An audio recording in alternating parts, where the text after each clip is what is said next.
జై Gurudatta. Welcome to Daivasannidhi YouTube channel. Chengizkhanpet గ్రామం అండి, ఎడ్లపాడు మండలం, శ్రీ నవనీత బాలకృష్ణ స్వామి దేవాలయం అండి ఇది. ఇక్కడ బాలకృష్ణుడు చాలా విశేషం అండి. బాలాయ నీలవపుషే నవకింకిని జాలాభిరామ జగనాయ దిగంబరాయ శార్దూల దివ్య నఖభూషణ భూషితాయ నంద ఆత్మజాయ నవనీత ముషే నమస్తే.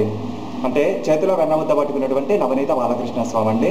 అది కుడి చేతిలోనే వెన్నముద్ద పట్టుకొని ఉంటారు. ఇక బాలకృష్ణుడు ఎడం చేయి కింద వెన్న చట్టి మీద అండి, వెన్న కుండ మీద చేపెట్టుకొని ఉంటారనమాట. ఇక ఈ బాలకృష్ణుడి యొక్క గొప్ప విశిష్టత అండి, మెడలో స్వామివారికి శిలలోనే పులిగోరు పతకం హారం అనేది ఉంటుందన్నమాట. మనకి ఆ పులిగోరు పతకం హారం అనేది మన ప్రపంచంలో ఏ మూల విరాట్కి కూడా మెడలో వేరే రకాల హారాలు అనేవి ఉంటాయి, కానీ ఈ పులిగోరు పతకం హారం అనేది మన ప్రపంచంలో ఈ ఒక్క బాలకృష్ణుడికి మాత్రమే ఉంటుందండి.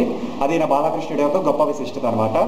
ఇక మరొక విశిష్టత అండి, బాలకృష్ణుడికి భుజాలకే శంకు చక్రాలు ఉంటాయండి. కుడి భుజానికి చక్రం ఉంటుంది, ఎడం భుజానికి శంకు ఉంటుంది అనమాట. మిగతా ఏ స్వామి వార్లకైనా కానీ చుట్టూ ఇలా మకరతోరణం అనేది ఉంటుంది కదండి, వాటికి ఉంటాయి అనమాట. కానీ ఈ బాలకృష్ణుడికి మాత్రం భుజానికే ఉంటాయి అనమాట. ఇది నా బాలకృష్ణుడి యొక్క గొప్ప విశిష్టత అండి. ఇక తలకేమన్నా బాలుడు కదండి, సేమ్ అచ్చంగా పసిపిల్లవాడి మాదిరిగా రింగుల జుట్టు వెనక భుజాల వరకు కూడా ఉంటుందండి. ఇక తలపైన స్వామివారికి అధోముఖ పద్మం ఉంటుందండి, అది వటపత్ర సాయి రూపం కింద సేమ్ అట్లానే ఆకు రూపంలో పైన తలపైన రింగుల జుట్టుకి దీనిగా ఉంటుందన్నమాట. అది బాలకృష్ణుడి యొక్క గొప్ప విశిష్టత అండి. ఇక కుడికాలవన్న ముందుకి మడుచుకొని ఉంటారండి, మోకాల మీద కూర్చున్నటువంటి బాలకృష్ణ స్వామి అనమాట. ఇక ఎడంకాలవన్న అటు గోడ వైపుకి బాగా మడిచి ఉంటుంది.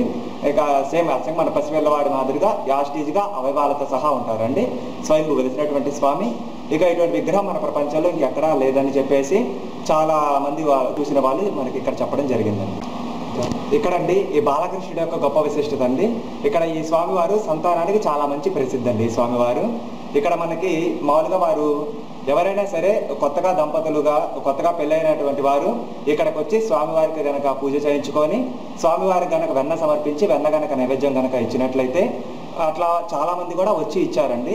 ఖచ్చితంగా మళ్ళీ ఒక 1 yearలో మనకి వాళ్ళు మళ్ళీ తిరిగి పిల్లలతో కూడా రావడం ఇక్కడ మనకి జరిగింది. ఇంకా ఒక్క సంతాన విషయమే కాదండి, విద్య కానివ్వండి, వివాహం కానివ్వండి, ఇక ఉద్యోగాలు కానివ్వండి, వాళ్ళ చాలా మహోన్నత స్థితి కానివ్వండి, ఏదైనా కానీ ఇక్కడ స్వామివారు చాలా బాగా మంచిగా ప్రసిద్ధి చెందారండి. ఖచ్చితంగా వాళ్ళు ఏదైనా కానీ వచ్చి కనుక అనుకున్నారు అంటే అది ఖచ్చితంగా నెరవేరిపోతుందండి. వచ్చి వాళ్ళు మళ్ళీ తిరిగి కూడా వచ్చి మనకి ఇక్కడ చెప్పడం కూడా జరుగుతుంది. మండల పూజలు అనేవి ఉంటాయండి, 41 రోజులు అనమాట. ఉదయాన్నే ప్రాతకాల అర్చనలో వారి యొక్క గోత్రనామాలతో ఇక్కడ మనం పూజ చేయడం జరుగుతుందండి. అట్లా చేస్తున్న వెంటనే ఖచ్చితంగా మధ్యలో నుంచే వాళ్ళకి ఖచ్చితంగా ఫలితం అనేది చాలా బాగా జరుగుతుంది. మనకు అట్లా చాలా మంది కూడా మేము 20 రోజులకి అట్లా చేస్తుండగాను, 15 రోజులకు పూజ చేస్తుండగాను వాళ్ళు మళ్ళీ మాకు తిరిగి ఫోన్ కూడా చేసి మాకు ఇట్లా ఇది అనుకున్నది నెరవేరిందని చెప్పడం కూడా జరిగింది అనమాట. ఇక్కడ మనకి ఒకసారండి శ్రీకృష్ణదేవరాయల గారి వారికి ఈ స్వామివారు రాత్రిపూట కలలో కనబడి ఇట్లా పారాడుతున్నటువంటి రూపంలో కనబడ్డారటండి శ్రీకృష్ణదేవరాయల గారికి. అప్పుడు ఆ శ్రీకృష్ణదేవరాయలు గారు మరునాడు తన సభలో ఉన్న పరివారాన్ని పిలిపించేసి ఇట్లా రాత్రి నాకు కలలో పారాడుతున్నటువంటి బాలకృష్ణుడు కనబడ్డాడు, మనం ఇటువంటి విగ్రహాన్ని మన ఆస్థానంలో మనం ప్రతిష్ఠ చేసుకుందాం అని చెప్పి ఆస్థాన పండితులని వీరిని అందరినీ సంప్రదించి చెప్పగా అది వారు చెప్తారనమాట. అప్పుడు కృష్ణదేవరాయలు గారు వాళ్ళ ఆస్థానంలో ఉన్నటువంటి శిల్పులందరినీ పిలిపించేసి ఇట్లా చెప్తారు: చేతవెన్న ముద్ద, చెంగల్వా పూదండ, బంగారు మొలతాడు పట్టుదట్టి, సందడ సాయితులు, సరిముభ గజ్జలు, చిన్న కృష్ణాన్ని నిన్నే చేరుకొలుతూ సేవ గజ్జలో ఉన్నటువంటి వర్ణనతో కూడిన బాలకృష్ణుడిని నాకు మీరు తయారు చేసి ఇవ్వండి అని చెప్పేసి ఆస్థాన శిల్పులందరినీ పిలిపించి చెప్పగా అప్పుడు వారు కృష్ణదేవరాయల మాటను అంగీకరించి మేము మీకు ఖచ్చితంగా ఒక 6 నెలల విగ్రహాన్ని తయారు చేసి ఇస్తామని చెప్పి వారు చెప్పడం జరిగిందండి. ఇటువంటి నల్లరాయి ఉదయగిరి కొండల్లో మాత్రమే దొరుకుతుంది అనమాట. వారు ఆ శిల్పులందరూ కూడా ఉదయగిరి కొండలో ఇటువంటి రాయి కోసం అన్వేషణ చేస్తూ ఉండగా అప్పుడు ఈ బాలకృష్ణుడి వారే ఆ శిల్పులకి స్వయంభూయే కనిపిస్తారనమాట. అప్పుడు కృష్ణదేవరాయలు చెప్పిన రూపం ఇట్లానే ఉన్నది కాబట్టేసి వారు ఆ శిల్పులందరూ ఈ విగ్రహాన్ని కృష్ణదేవరాయలు ఉండే ఆస్థానానికి తీసుకొని వెళ్తారు. నాకు రాత్రి కనబడినటువంటి బాలకృష్ణుడు ఇతరనేమోనని చెప్పిచ్చేసి ఆ శ్రీకృష్ణదేవరాయలు గారు తన ఆస్థానంలో ఈ స్వామివారిని ప్రతిష్ఠ చేయించుకున్నారు ఫస్ట్.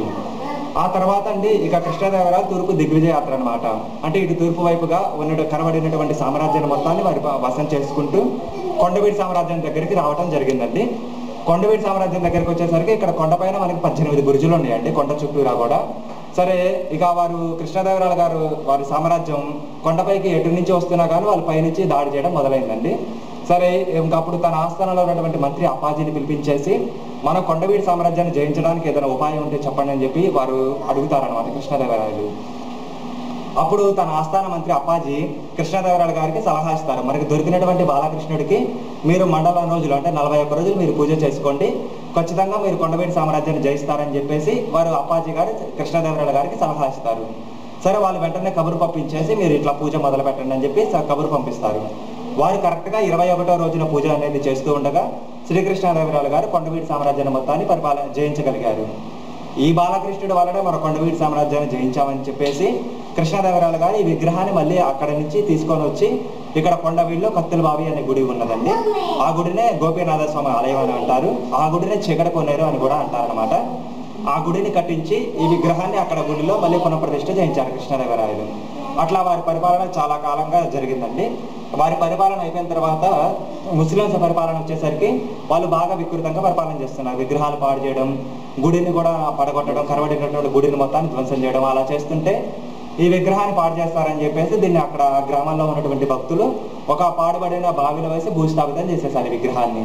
సరే ఇంకా అట్లా వారికి ఇంకా కనబడినట్టు మొత్తాన్ని అంతా కూడా ధ్వంసం చేసేసారు. ఇంకా అట్లా అంతా కూడా శిథిలం అయిపోయిందండి ఏరియా అంతా కూడా.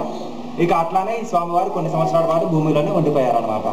ఆ తర్వాత అండి బ్రిటిష్ వాళ్ళ పరిపాలన వచ్చేసరికి వాళ్ళు కొత్తగా ఇల్లు నిర్మించడాలు, ఇట్లా గుంటూరు, ప్రకాశం, నెల్లూరు జిల్లాలుగా పెట్టడం, అట్లా ఏరియాకి ఇక్కడ కొన్ని ఊర్లని కలిపి ఒక మండలంగా ఏర్పాటు చేసి ఆ మండలానికి ఒక జమీందారు గారిని నియమించడం, అట్లా వారి బ్రిటిష్ వాళ్ళ పరిపాలన సాగుతూ వస్తుందన్నమాట. అప్పుడు ఈ సింగిస్ఖాన్పేట గ్రామము, ఈ కొండవీడి గ్రామము, ఇటు సొలస గ్రామము ఇవన్నీ కూడా చిలకలూరుపేట జమీందారు గారి పరిపాలన కిందకి వచ్చిందనమాట. అప్పుడు సరే ఇంక అట్లా వారి పరిపాలన సాగిస్తూ వస్తున్న టైంలో ఒక రైతు ఇల్లు కట్టుకొని చిన్న పాది తీసి కాకర చెట్టు నాటాడండి. అది బాగా తొందరలోనే పెద్దదైపు విపరీతంగా కాయలు కాసేది అనమాట. అంటే ఒక సీజన్ కానీ అదే లేకుండా సంవత్సరం పాటు 365 రోజులు కాయలు కాసేవి.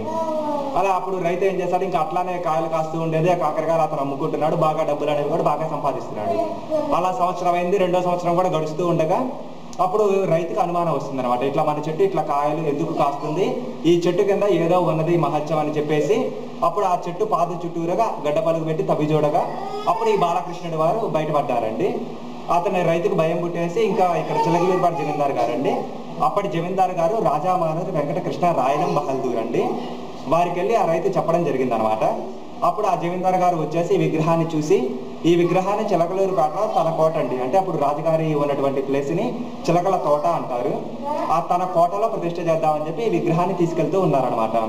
అప్పట్లో అన్ని కూడా రాతి ఇరుసుబండ్లు కదండి, కొంచెం దూరం రావడం, బండి ఎరగడం, అట్లా కోట నుంచి మళ్ళీ బండి మార్చి ఊరు వచ్చేసరికి మళ్ళీ బండి చక్రం అనేది ఇరిగిపోయింది అనమాట. సరిగ్గా వాళ్ళు మళ్ళీ వెంటనే బండి తయారు చేస్తున్నారు, మళ్ళీ ఎక్కిస్తున్నారు, మళ్ళీ బండి ఇరిగిపోవడం జరిగింది.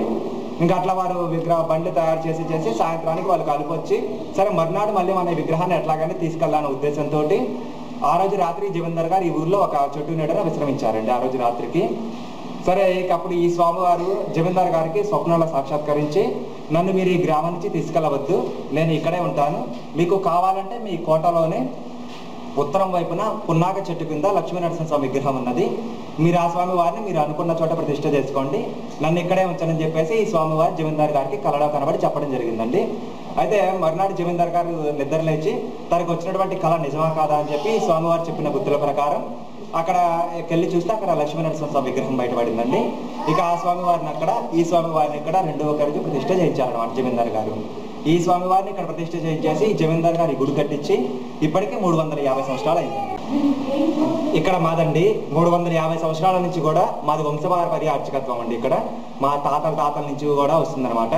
ఇప్పుడు ప్రజెంట్ మా తాతయ్య గారిది 9వ తరం అండి, తర్వాత నాన్నగారిది ఇంకా 10 అనమాట. ఇప్పుడు నా దగ్గరికి వచ్చేసి ఇప్పుడు నేను 11 తరాలుగా ఇక్కడ స్వామివారు మావే ద్రౌపది నైవేద్యాలు మా కుటుంబీకులే చేసుకుంటూ వస్తున్నారు అనమాట.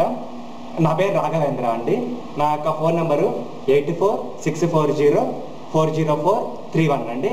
మీకు ఏ విధంగా అయినా సరే ఇక్కడ మనకి పూజల విషయం కానివ్వండి, మిగతా ఏదైనా సరే ఇంకా ఏదైనా విశేషాలకు మీరు ఏమైనా ఇవ్వదలుచుకున్నా కానీ, స్వామివారికి ఇంకా వెన్న కానివ్వండి, స్వామివారికి బాగా ప్రీతికరమైనవి అటుకులండి, అటుకులు కానివ్వండి, మీరు ఏదైనా కానీ పూజ విషయం ఏదైనా కానీ నన్ను సంప్రదించండి.